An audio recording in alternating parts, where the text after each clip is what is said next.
Olá, bem-vindo, bem-vinda a mais um programa Palavra Ética aqui na TV Comunitária de Belo Horizonte, a TVC BH. Eu sou Gilvander Luiz Moreira. Hoje, dia 11 de outubro de 2018, eu tenho a alegria de receber e a responsabilidade também de receber aqui no Palavra Ética o pastor José Barbosa Júnior. Bem-vindo, meu irmão. Obrigado, pastor. Obrigado. Pastor José Barbosa Júnior é da comunidade Batista do Caminho, é membro da Aliança de Batistas do Brasil, é também coordenador da Frente de Evangélicos pelo Estado de Direito, aqui no estado de Minas Gerais. Pastor José Barbosa, primeiro, obrigado pelo convite. Eu que agradeço. Meu irmão, nós estamos em pleno segundo turno das eleições presidenciais e no próximo dia 28 de outubro, agora 2018, o povo brasileiro deverá eleger Jair Bolsonaro ou Fernando Haddad para ser presidente do Brasil, né?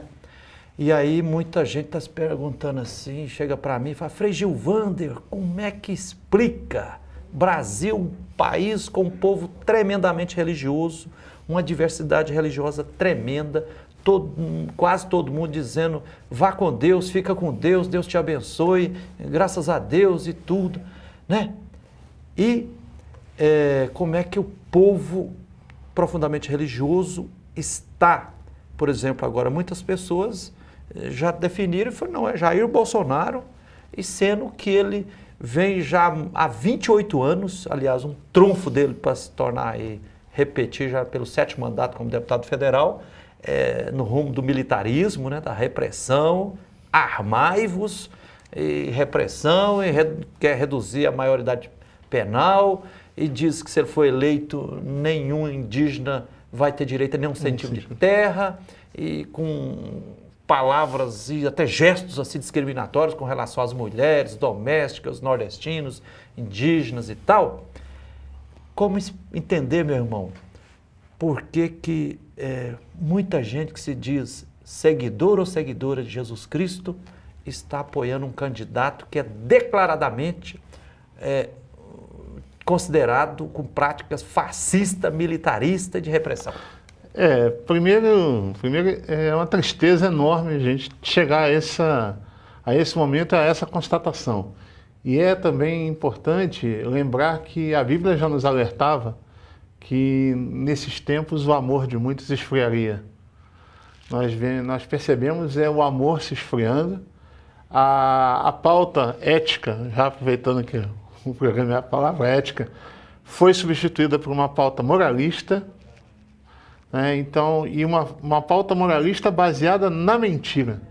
Isso é que é o pior ainda, porque o que a gente ouve mais dos evangélicos, eu posso falar de dentro do povo evangélico, são esse alastramento das fake news, né, das mentiras, e muitas vezes fomentada por pastores.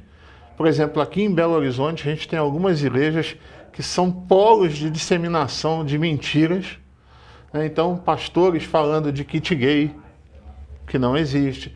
Pastores falando que, por exemplo, se o Haddad for eleito, vai fechar as igrejas. Pastores falando que as igrejas serão obrigadas... Que vai transformar o Brasil numa Venezuela. Uma Venezuela. Que pastores serão obrigados a fazer casamento gay. Então, um festival de mentiras em nome de Deus, o que é pior ainda, e quando Jesus fala que aquele que mente é filho do diabo, né? Então a gente percebe esse festival de mentiras e isso enganando o povo. É interessante você falar da questão da Venezuela, porque se é realmente para a gente fazer a comparação, o candidato que pode fazer o Brasil se parecer mais com aquilo que eles chamam de Venezuela é exatamente o Bolsonaro. Ele tem um projeto, por exemplo, já de colocar mais 11 juízes no STF. E isso é um projeto que quem fez isso logo que assumiu foi o Chaves. É exatamente aquilo que eles criticam, é aquilo que eles estão planejando fazer. Então nós temos dentro dessa perspectiva alguma coisa muito perigosa se armando por aí. Mas a gente tem que pensar, principalmente como cristãos, naquilo que se parece ou não com o ministério de Jesus, com a pessoa de Jesus.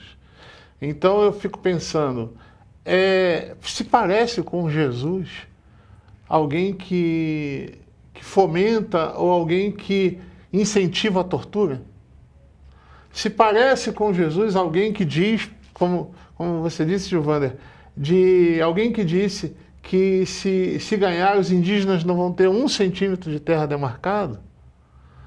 Parece com Jesus alguém que se refere a um quilombola como um animal? Parece com Jesus alguém que discriminadamente fala contra as mulheres? Que fala que teve 4 filhos homens e quando deu uma fraquejada nasceu uma menina? Quer dizer, não se parece em nada com que Jesus. vai numa indústria de armas e faz lançamento de Que mais faz um lançamento fuzil. de mais um fuzil, que pega uma criança no colo e ensina a criança a fazer gesto de arma. Que chega no Acre, pega uma metralhadora. E diz que vai fuzilar a Petralha. E o que é pior é que, ainda que ele pessoalmente não faça isso, mas a força política dele legitima a que outros façam. Então, por exemplo... Muitos seguidores se sentem autorizados. Autorizados. Exatamente isso. Então, e já aconteceu, inclusive morte. Mataram o mestre já mataram Capoeira. O mestre Moa. Mestre Capoeira lá em Salvador. Mestre Capoeira lá em Salvador. E um cara da paz, um lutador da paz. Né? Alguém que está sempre buscando a paz. Agora eu recebi o relato de uma menina, estava vindo para cá e recebi o relato de uma moça que estava no ônibus. Olha isso. Chegou um rapaz, a menina negra, e ele falou assim, levanta que eu quero sentar. E ela falou, mas de jeito nenhum. Ela falou assim, não tem problema não. Daqui a pouco o Bolsonaro está eleito e a gente dá jeito nisso. Então as pessoas estão se sentindo autorizadas a isso. Isso me faz recordar Estados Unidos. Estados Unidos, antes do Martin Luther King, que os negros eram proibidos de sentar nos ônibus coletivos, tinha que andar em pé. Exato. Né? Então a gente está fazendo com que esse fascismo encontre eco nas pessoas.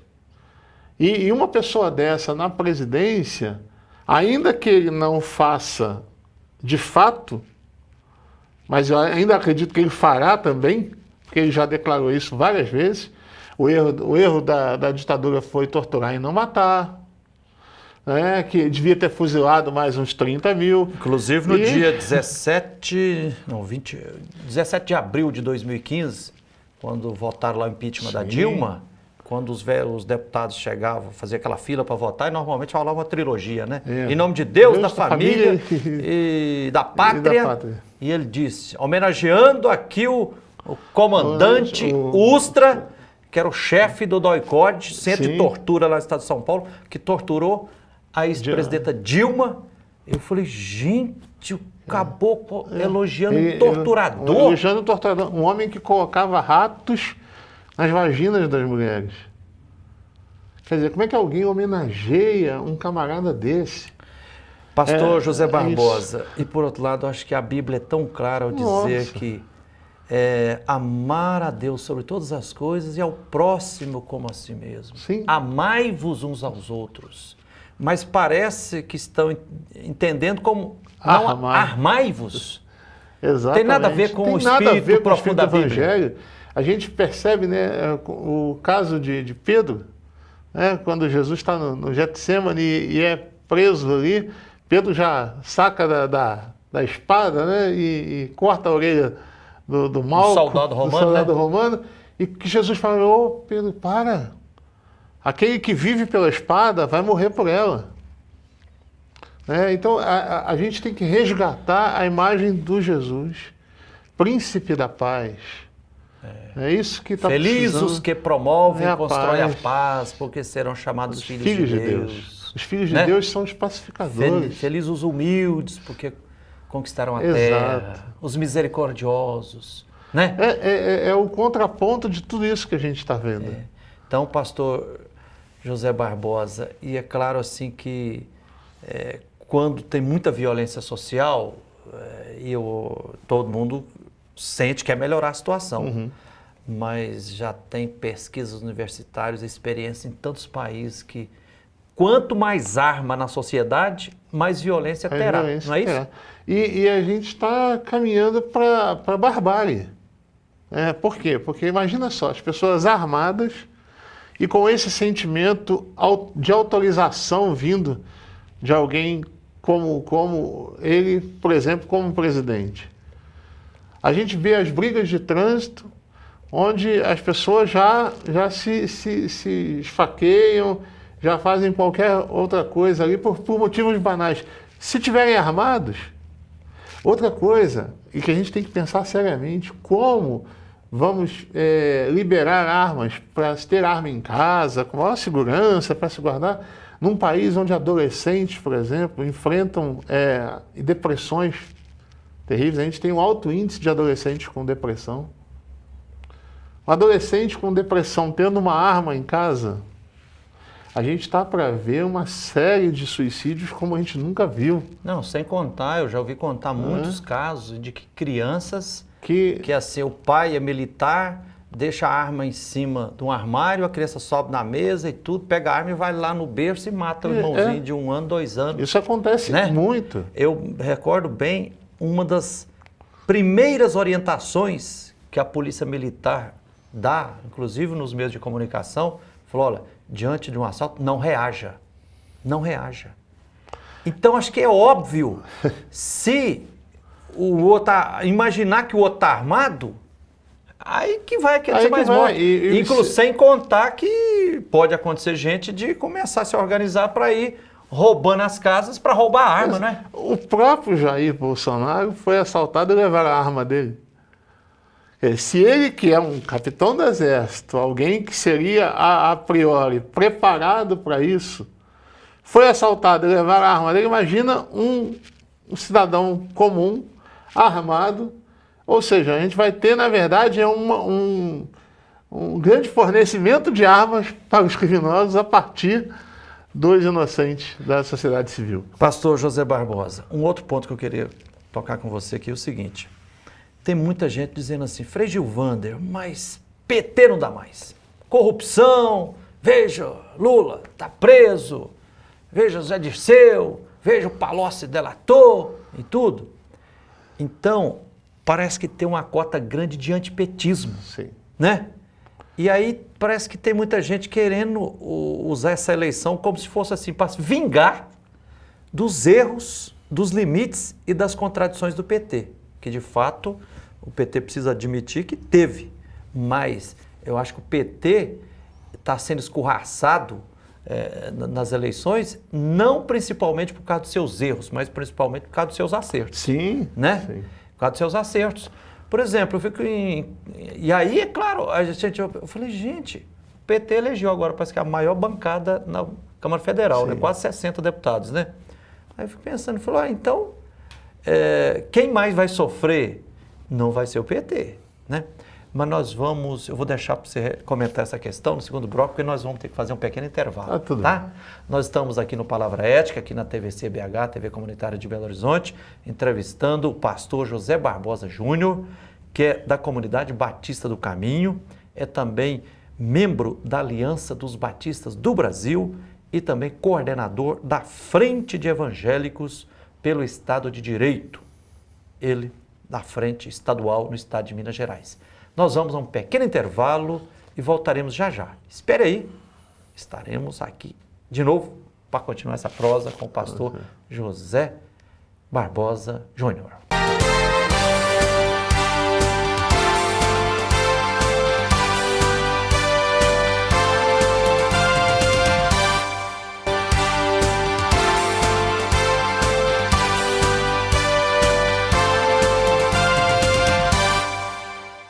Olá, estamos de volta com o programa Palavra Ética aqui na TVC BH, a TV Comunitária de Belo Horizonte. Eu sou Gilvander Luiz Moreira.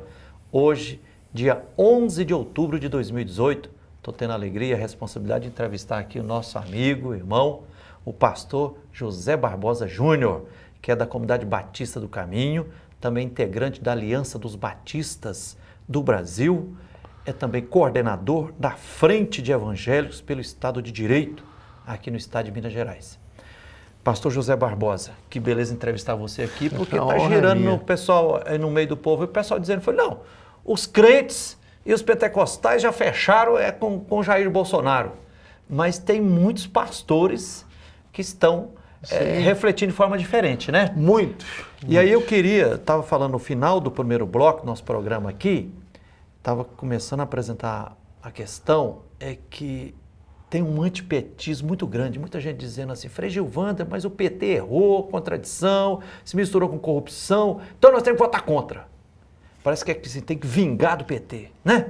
Mas independente do resultado do segundo turno, o PT não vai ser o principal afetado não, quem vai ser afetado é o povo, né? É verdade. Como explicar esse crescimento desse antipetismo e essa questão também assim, que parece que tudo de bom que o PT fez no governo é entendido como comunismo, né? Tem várias coisas dentro dessa pergunta que são importantes para a gente destacar. A primeira delas é que, a meu ver, o antipetismo, ele é muitas vezes uma máscara para uma coisa pior que a pessoa não pode dizer que é. Então, por exemplo, muita gente é antipetista porque os pobres cresceram, porque os pobres começaram a ter direitos. Mas ele não pode dizer que ele é contra o pobre ter direito. Então ele é antipetista. Muita gente se tornou, entre aspas, antipetista porque os negros começaram a ter cotas, porque os negros começaram a acessar a universidade pública. Então, mas ele não pode dizer isso, porque é racismo. Então ele é antipetista. Porque se a gente parar para pensar, quando é que a gente viu um governo autorizando a Polícia Federal e os mecanismos de investigação a investigarem até a si mesmo, como a gente viu no governo do PT? Eu lembro muito bem, no governo do Fernando Henrique Cardoso, do PSDB, era raríssimo a gente ouvir falar de uma operação da Polícia Federal. Exato. Então, quando começou o Lula em janeiro de 2003, de lá para cá, virou a regra. Quase todo dia tem a Polícia Federal está trabalhando. O que já né? desfaz o discurso de que o PT seria uma ditadura.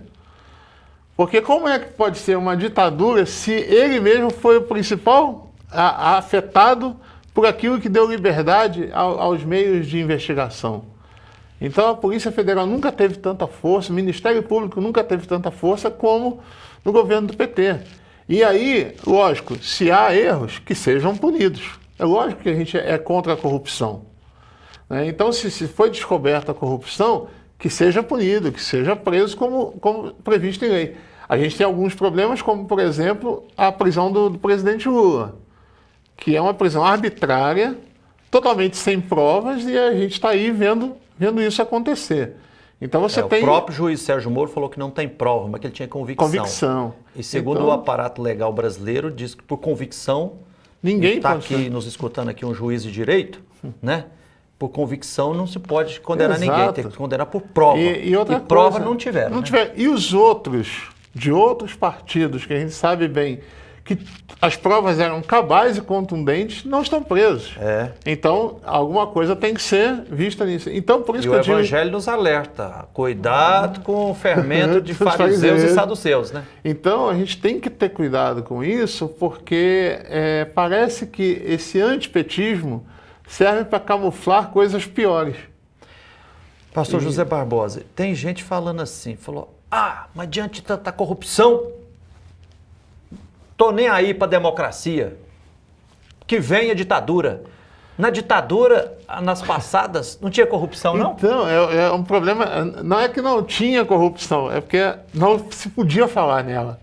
É exatamente esse o problema. Tinha e era reprimida, né? Não tinha nem apuração. Não tinha apuração. Quem é que ia apurar a corrupção de um governo militar? Morria. Então a gente tem que entender isso. Os governos mais corruptos que tivemos na nossa história foram os governos militares. Deixaram uma dívida externa imensa no Brasil, deixaram uma desigualdade imensa no Brasil. E que é coisa mais corrupta do que a desigualdade? O que a gente tem que rever é o conceito de corrupção. Por exemplo, um camarada que está há 28 anos como deputado, só conseguiu aprovar 2 projetos, recebe auxílio moradia tendo um apartamento, Esse Jair Bolsonaro. Esse é o Jair Bolsonaro. Ele não é corrupto? O que é a corrupção? Porque alguém 28 anos no Congresso sem fazer nada, para mim ele é um corrupto. Porque ele já corrompeu o mandato dele. Ele já corrompeu aquilo para o que ele foi eleito. E votando sempre, contra o povo. Do lado do capital, contra a classe trabalhadora. Então, isso é muito problemático. E eu acho que o cristão, e aí falando especificamente sobre Jair Bolsonaro, eu e Jesus, eu tenho para mim um princípio básico de interpretação daquilo que seria um modo político de atuação, com base em Mateus 25. Quando Jesus faz o julgamento das nações, e é interessante porque não é um julgamento pessoal, é um julgamento da nação. Como é que uma nação é julgada pela ótica de Jesus? Eu tive fome, me deste de comer, eu tive sede, me deste de beber, eu estava nu e me vestiste, eu era um refugiado, você me acolheu, eu estava doente e você me visitou, eu era preso, olha isso. Agora a gente faz essa comparação entre esse modelo e o que o Jair Bolsonaro fala. Então, eu tive fome e me deste de comer. Um projeto de segurança alimentar que faça a comida chegar no mais pobre. Como é que ele fala do Bolsa Família? Que é um Bolsa Esmola para vagabundo. Como é que ele fala do refugiado?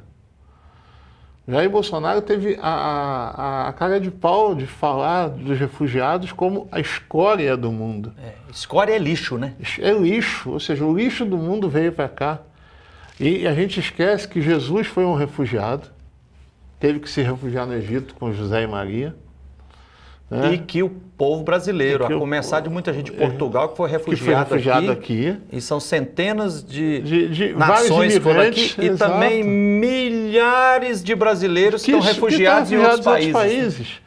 Ou seja, e Jesus fala que aquele que se identifica com ele é o que acolhe o refugiado, não é o que diz que é escória. E mais, Jesus diz que o presidiário, Jesus se identifica com o preso. Então, para Jesus, o bandido bom não é o bandido morto. Para Jesus, o bandido bom é aquele que é visitado.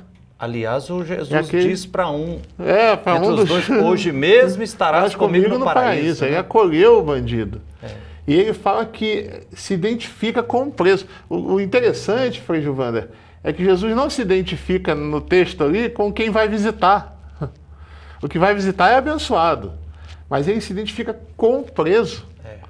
Então, quando você diz bandido bom é bandido morto, você está falando que aquele bandido com o qual Jesus se identifica deveria ser morto.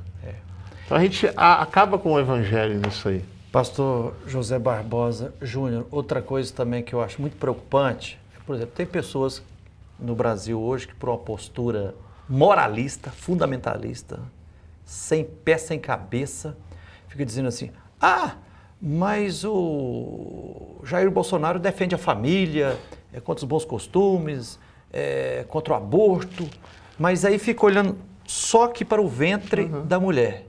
Mas, por exemplo, nós, a gente vai ver na Bíblia assim, nós seres humanos estamos em profunda ligação com a Mãe Terra, com a Irmã Água, com todos os biomas, né? Nós somos seres interconexos. Sim. E aí, por exemplo, assim, para mim é muito dramático, como agente pastoral da Comissão Pastoral da Terra, vivo sendo missionário em Minas Gerais, e nós estamos observando, e o povo está falando, né? A devastação ambiental está tremenda, né? Aí o Bolsonaro falou que, se for eleito, vai acabar com o Ministério do Meio Ambiente, que vai acabar com a indústria da multa, que os fiscais do IBAMA, do ICMI, está causando problema para os fazendeiros e tudo. Eu falei, gente, pelo amor de Deus. E agora, há 2 dias atrás, quando Fernando Haddad foi na sede da Conferência Nacional dos Bispos do Brasil, encontrou lá com a presidência, o secretário-geral da CNBB, o bispo Dom Leonardo, disse assim, falou, apresentou 5 pontos, e um dos pontos, Fernando Haddad, para a Igreja Católica no Brasil, a defesa do meio ambiente é uma prioridade absoluta, assim como vem afirmando e apregoando também o nosso querido Papa Francisco Sim. na encíclica Laudato Si, né? Falei, como é que você pode imaginar as próximas gerações, vida dignas para as crianças, se você não vai considerar e fazer uma política de preservação ambiental? Então, é um Se erro. você vai absolutizar, e um dos motivos que ele colocou para não passar mais nem um centímetro de terra para os povos indígenas e nem para os quilombolas, é porque essas terras têm que estar livres para as mineradoras, Sim. para as monoculturas e tudo. Falei, então estará causando uma desertificação geral. Aí que vai ser guerra geral de fome, Sim. guerra pela água, E etc. destruindo a família. Porque se você defende Aí a todas as família, famílias vão morrer, né? Exato. Não só as famílias humanas, mas como é que também você as famílias protege? de todos os Então, animais, tá, né? Esse é um problema, é que falam de família como se fosse algo só moral. E detalhe, só um tipo de família. Há vários tipos de família. Hoje tem mais de 30 tipos de famílias, né? Por que não é a família, a avó e a mãe que cuidam lá, que o vice do Bolsonaro falou que é uma fábrica de delinquentes? A família mais A tradicional família que é mais indígena, tradicional né? que é indígena. E se você não cuida da terra, você não cuida das famílias. Se você não cuida do emprego, você não cuida das famílias. Se você não cuida da educação, você não cuida das famílias.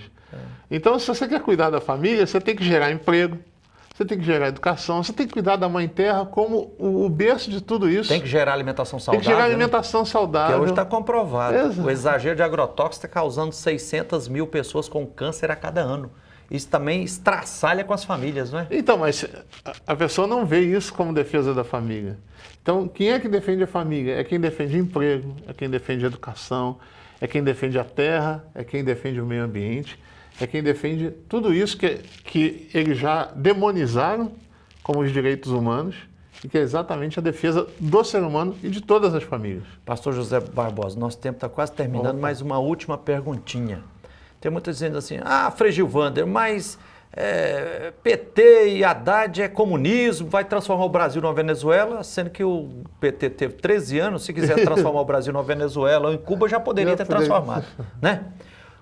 O nosso problema é comunismo ou é capitalismo? É lógico que é capitalismo. Eu até brinco dizendo, muitas pessoas me perguntam, como é que você é pastor e comunista? Porque para eles todo mundo é...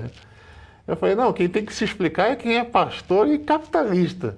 É um sistema que destrói pessoas, um sistema que destrói famílias, um sistema que destrói o meio ambiente e as pessoas favorecem isso. Então o problema é o capitalismo, ou capitalismo, como muitos chamam. Pastor José Barbosa, muito obrigado Eu que pela agradeço. presença aqui no Palavra Ética. Tamo junto. Tá? E oxalá esse programa, aqui Palavra Ética, com o pastor José Barbosa Júnior, que é da Comunidade Batista do Caminho, membro da Aliança de Batistas do Brasil, também integrante coordenador da Frente dos Evangélicos pelo Estado de Direito no Estado de Minas Gerais. Oxalá esse programa seja inspirador e nosso desejo é que todo mundo seja feliz, que possamos de fato continuar marchando no rumo de uma sociedade democrática, com democracia. Militarismo, ditadura é coisa satânica, diabólica. Significa a morte para a maioria.